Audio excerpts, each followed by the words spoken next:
Welcome to Steel City Soliloquies, where we explore the past, present, and ongoing path of Pittsburgh through its 90 neighborhoods.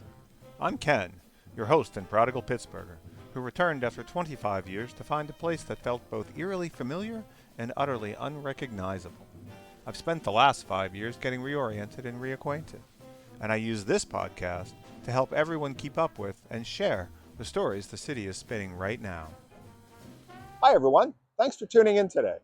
For those of you who don't instinctively recognize this spot, I'm standing at the Point in downtown Pittsburgh, and I can't think of a better place to kick off Steel City Soliloquies, where we trace the past, present, and ongoing journey of Pittsburgh and its 90 neighborhoods. Why is this the perfect place? Well, the Point serves not only as a focal point for the city, but also defines its story. It was once a bustling industrial neighborhood that experienced severe decline, but was then transformed thanks to the vision and strong partnership between the city's public and private leaders. So the Point, and the park it's now a part of, is a shining chapter in a story of ongoing renaissance that has helped Pittsburgh transition through its industrial era and position it as a hub of learning and innovation. I moved away from the city in the late 90s, after it had weathered the shock of the loss of much of its manufacturing. It was still recovering, though, and hadn't quite found its footing. Many neighborhoods were slowly decaying as longtime residents dependent on manufacturing jobs migrated out. Indeed, significant population losses that had started in the 80s continued to shrink the city through the late 90s. The seeds of its eds and meds recovery, however, had been planted. In 1984, Carnegie Mellon established the Software Engineering Institute, a precursor to its current AI dominance. And Thomas Starzl was spearheading a world-class organ transplantation initiative at UPMC. At the same time, Pittsburgh boosters were busy changing the city's smog-infused, gritty reputation. The Smoky City was on its way to becoming a most livable city. That transformation is what brought this prodigal Pittsburgher back to the city. The return was a bit of a surreal experience, kind of like two old friends getting to know one another after decades apart. We both had grown and changed, but were familiar enough to be comfortable. And I saw in a short time the effects that 25 years of change had wrought throughout the city. And it also became apparent that the neighborhoods, while evolving with the city, had their own ideas about what to evolve toward. Let me show you a few examples of that divergent evolution. On the North Shore, what was once largely a parking lot and some abandoned warehouses has become a diverse neighborhood that includes sports and entertainment, as well as a growing residential and office district. The Steelers and the Pirates continue to be the main attraction here, but there are other compelling options. Stage AE provides an intimate outdoor setting for a variety of musical acts. Rivers Casino has become a mecca for gambling and dining. The Warhol Museum houses a world-renowned collection of the works of the famous artist and fellow Pittsburgher. And on the way is Esplanade, a 1.7 million square foot infill development spread over 15 acres. Ground was broken recently, and the first phase will open in 2028. The Strip District, long a bastion of abandoned warehouses and factories, now boasts thousands of residents living in those renovated buildings. And a reinvigorated retail zone built around institutions like Penn, Mac, and Woolers. The Strip is in the midst of pulling off a delicate balancing act as it integrates those institutions that were destinations for so many decades into an emerging portfolio of residential options, including townhomes, apartments, and condos.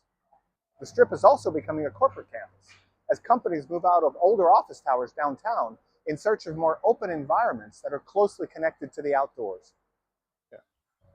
Likewise, Lawrenceville has traded its industrial past for a trendy 21st century future as a culturally rich, historically preserved neighborhood. By the end of the 90s, Lawrenceville had become an NORC, or naturally occurring retirement community.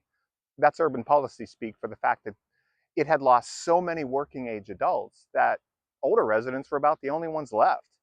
By focusing on redeveloping its business corridor along Butler Street and renovating its existing housing stock, Lawrenceville is able to stabilize its population, lower its median age to 33, and become one of the most sought-after neighborhoods in Pittsburgh. With help from Walnut Capital, Bakery Square, officially part of Larimer, but recognized unofficially as a neighborhood in its own right, has crawled out from under the rubble of an old Nabisco operation to burst on the scene as an epicenter of Pittsburgh's growing AI sector and as a major mixed-use development in its own right. The area took a big blow in 1998 when its largest employer and major landowner, Nabisco, shut its factory after 80 years in operation. After a failed restart by another baker, the factory and the land surrounding it were officially declared blighted, which paved the way for Walnut Capital to partner with the URA and begin major redevelopment that created the urban plan we see today. The South Side, like Lawrenceville, has a long industrial past, and it trod the same rough road after the last steel plant closed there in 1993. But by the end of the 90s, it had reinvented itself as a shopping and entertainment district, a turnaround that helped power its comeback. The neighborhood has seen an influx of young professionals and students seeking an affordable, walkable community, but has retained its traditional character thanks to a bevy of longtime residents who remain active in the community. These 5 neighborhoods were at the center of Pittsburgh's industrial era and felt the full brunt of its end. Each has reinvented itself, and in doing so has helped shape the transformation of the city itself. These are the dynamic neighborhoods that have embraced change after once falling victim to it. Now let's look at some neighborhoods that have maintained a sense of stability through Pittsburgh's transition out of its industrial era. Brighton Heights, situated in the northwest corner of Pittsburgh, was initially settled by Germans and has since developed a diverse demographic mix. Since its founding, it has been a residential neighborhood with a Main Street district right along California Avenue. Its residential character is what has defined this neighborhood, as it was not situated next to heavy industry or a commercial sector, and therefore was not directly affected by the decline of the steel industry in Pittsburgh. The Brighton Heights Citizens Council has also been instrumental in engaging the community and therefore fostering a sense of cohesion that helps keep the neighborhood character alive. The neighborhood's easy access to amenities like Riverview Park, walking and cycling trails, and playgrounds has helped attract young professionals and families, thus keeping the neighborhood vibrant. Brighton Heights' proximity to job centers on the North Shore and downtown also helps make it attractive. From the start, it was meant to be a quiet residential community. By leveraging its central, convenient location and by engaging its residents, the neighborhood was able to maintain that quiet, livable feel. Elliott sits along Pittsburgh's western border. It has its roots in the early 19th century, and like Brighton Heights, has been a residential neighborhood since its start. Until the Fort Pitt Bridge opened in 1960, Elliott was a commuter hub between the western suburbs and the city center, as the closest main route, PA Route 60, was the primary route between those suburbs and the downtown area. Elliott was also served by several trolley lines connecting the western suburbs and the city, making it a convenient transit between suburban living and urban amenities. The neighborhood avoided rapid redevelopment and gentrification due to its commuter hub nature, which preserved its mix of older homes and established businesses. Having never suffered significant population loss, it just wasn't a good candidate for speculative investors who typically drive urban redevelopment. Highland Park, in the northeast corner of Pittsburgh, benefits greatly from the park within its borders and gives the neighborhood a quiet, pastoral feel. In fact, it owes its current name to the park, which opened in 1893 while the neighborhood was still called Fertile Bottom, a name given to it by its founder, Alexander Negley. In fact, Highland Park was farmland originally owned by Alexander and his son Jacob. Upon Alexander's death, the holdings were consolidated under Jacob. From these routes, Highland Park was developed as a streetcar hub through neighboring East Liberty, one of the only direct ways to get in and out of the neighborhood. This residential bias has carried through to today and has been codified with the establishment of the Highland Park Historical Residential District and its listing on the National Register of Historic Places in 2007. Those kinds of credentials will ensure that Highland Park remains largely the same as it is now. Brookline is located on Pittsburgh's southwestern edge, next to the suburbs of the South Hills. It benefits from its proximity to the city's center via the Liberty Tunnels, and before that, via several major trolley lines that connected the suburbs to the downtown area. This accessibility has supported steady residential demand, while keeping home prices affordable via an even supply of residents. Its location has also insulated it from rapid redevelopment, as the neighboring suburbs of Dormont and Castle Shannon have long been built out. Active community groups also help keep residents engaged and informed, which has helped build a sense of cohesion throughout the neighborhood. Like the other neighborhoods, Brookline has benefited from its close-in location to the city, as well as its connection to the suburbs, to maintain a traditional, thriving character. Greenfield's stability comes from a combination of strong housing demand, resilient demographics, and strong community engagement that have protected its character despite strong demographic shifts, that have protected its character despite economic and demographic shifts. Unlike the other stable neighborhoods we profiled, Greenfield has a direct connection to heavy industry, owing to its proximity and easy access to the former J&L steel mill site along the Monongahela River. And it was indeed affected by the loss of that mill.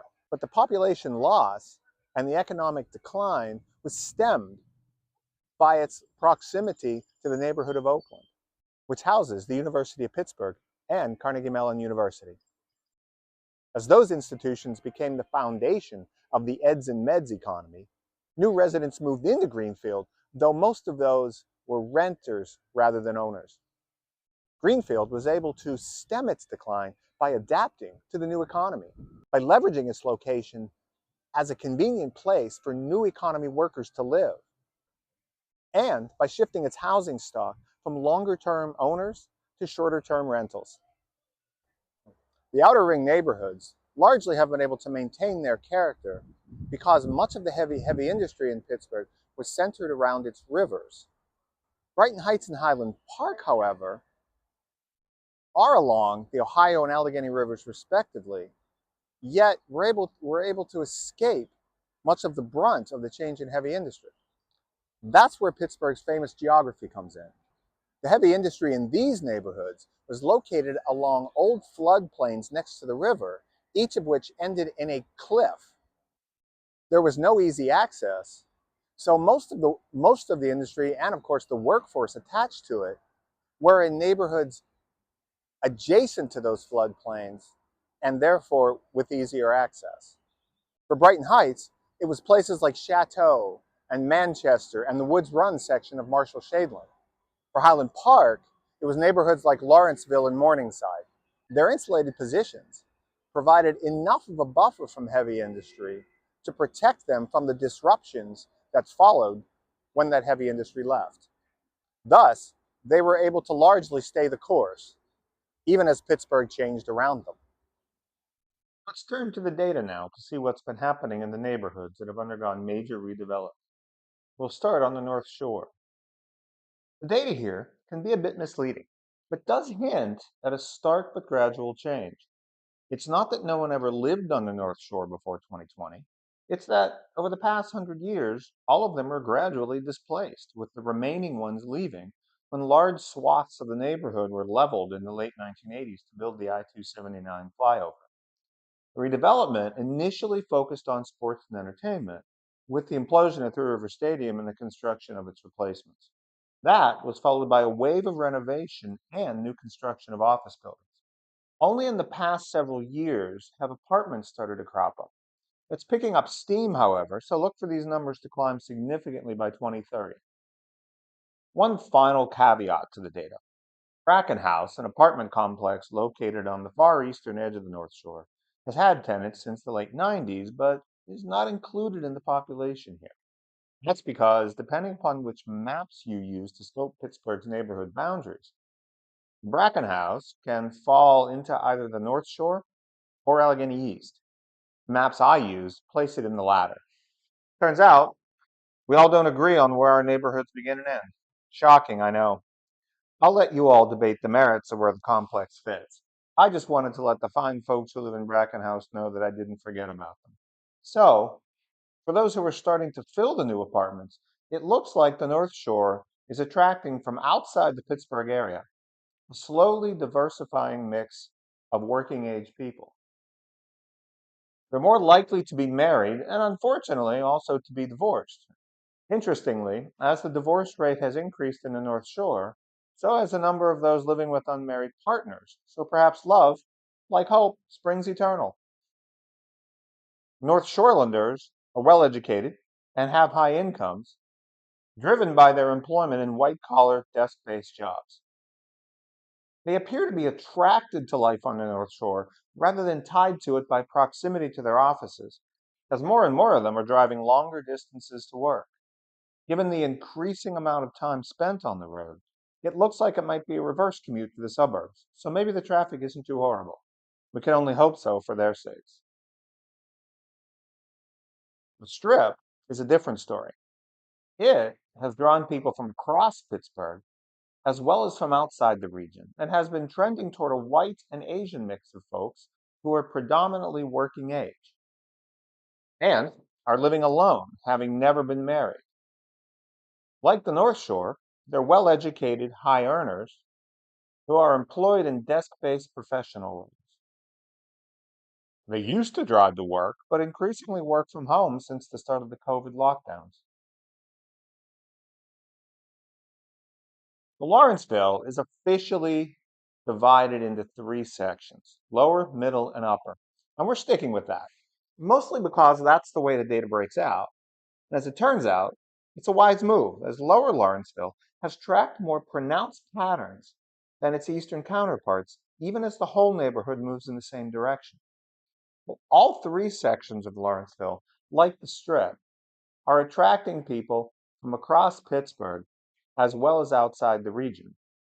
Unlike the Strip, racial diversity has been stable and overwhelmingly white, with Upper Lawrenceville trending noticeably in that direction. And of course, as noted earlier, the neighborhood has recovered from its days as an NORC, as it boasts mostly working age adults now. They increasingly have never married and either live alone or with a spouse or unmarried partner. They're well educated, middle to high earners who increasingly work desk jobs, though a significant number are employed in the service sector. And increasingly, they work from home, no longer commuting by car. It is interesting that the data still shows most people in Lawrenceville with a 15 to 30-minute commute, despite more people working from home.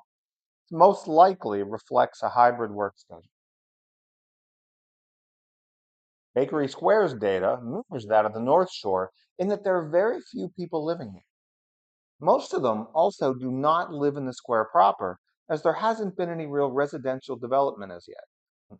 Most of them live in Larimer, adjacent to the square. That's about to change, as Walnut Capital recently announced plans for Bakery Square 2.0, an expansion of the initial redevelopment that will feature a lot of residential units.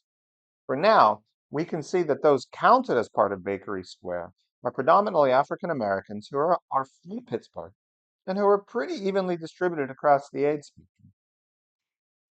Increasingly are unmarried and live alone or with a roommate. And they're spread evenly across the educational spectrum and are increasingly succeeding in earning mid level wages, driven by a move from the service sector to more desk based professional jobs that are spread across the region as commute times vary widely, even as more people work from home. The last of the reinvented neighborhoods, Southside, is attracting more people from outside the Pittsburgh region, increasing its racial diversity slowly and lowering its typical age. This most likely is due to the growing number of students and young professionals who call the neighborhood home. Marital status has been highly stable, but living arrangements show an increasing likelihood of moving in with an unmarried partner instead of a roommate. Or perhaps some of those roommates are getting along really well. Outsiders are well educated and earning higher wages due to a shift from the service sector to desk based professional roles. This suggests some of those students are starting to stick around after graduation as they start their careers. Fewer of them are commuting to work regularly by foot, public transit, or by car. Given that commute times remain stable, this most likely, again, reflects hybrid working arrangements. Let's switch now to see what's happening in the background in the neighborhoods that have remained largely stable in terms of population and redevelopment. We'll start with Brighton Heights. The northeastern neighborhood has a lot of residents that have called it home for many years, most of them white, but with increasing diversity. The community also is aging progressively as the number of children decreases. More of these residents are choosing not to marry and are living alone. Wages are increasing as the number of college degrees become more prevalent. Despite this, there has been a slight shift from desk based professional roles to service sector jobs, and commute times are increasing even as the number of people working from home moves in the same direction. Behind the veer of stability, there are some trends brewing that could steer Brighton Heights in a new direction. Elliott, like Brighton Heights, has a lot of longtime residents and an increasingly diverse population that is aging slowly as the number of children shrink. More people are postponing or avoiding marriage and are choosing to live alone or with a roommate.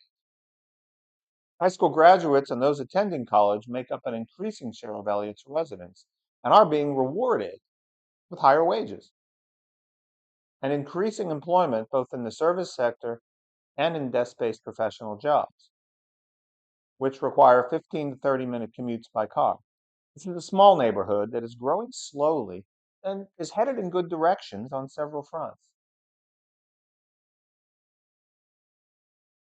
A majority of Highland Park's residents are longtime Pittsburghers, but the neighborhood also attracts a fair number of people from outside the region, which most likely is helping to keep it from aging. The community has been trending white for some time now as African Americans migrate out. Those who remain or migrate in are increasingly likely to have never been married but are living with an unmarried partner. They're well educated and are earning higher wages at desk based professional roles where they work from home but are within a 15 to 30-minute commute when they do go into the office.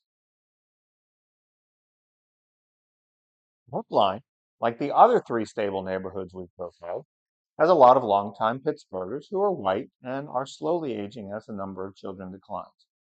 Unlike the other neighborhoods, though, the increasing number of Brookliners who have never married aren't living alone.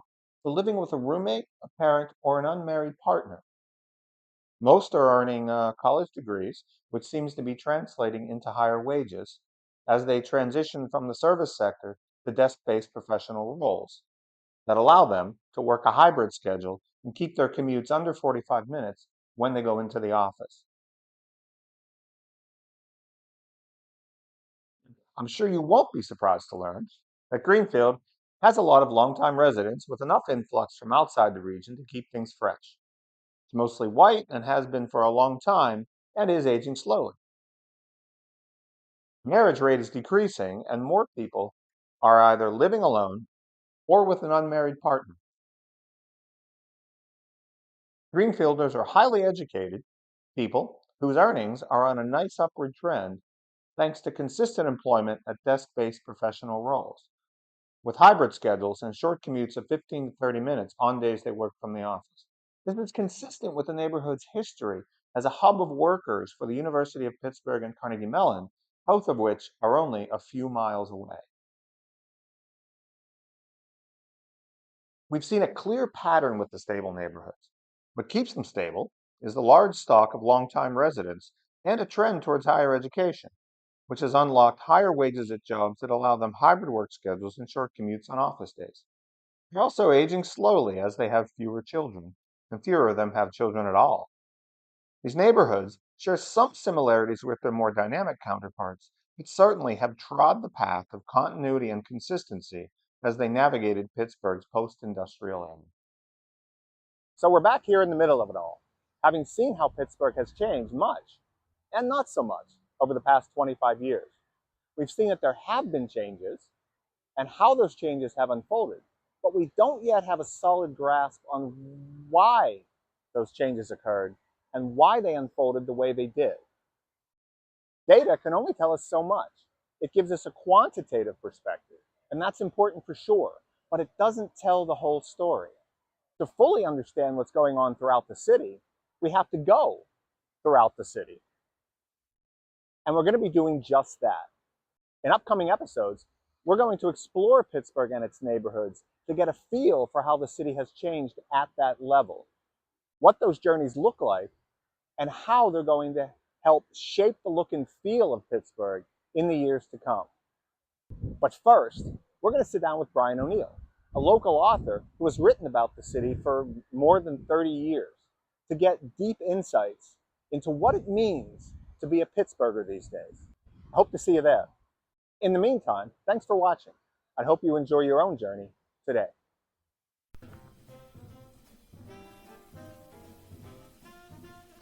We hope you enjoyed the podcast. If you want to learn more about the stories being created around Pittsburgh, sign up for our newsletter on Substack. You can also follow us on Facebook, Twitter, YouTube, and LinkedIn to keep up with the conversation around the Steel City. Until next time, we'll see you online.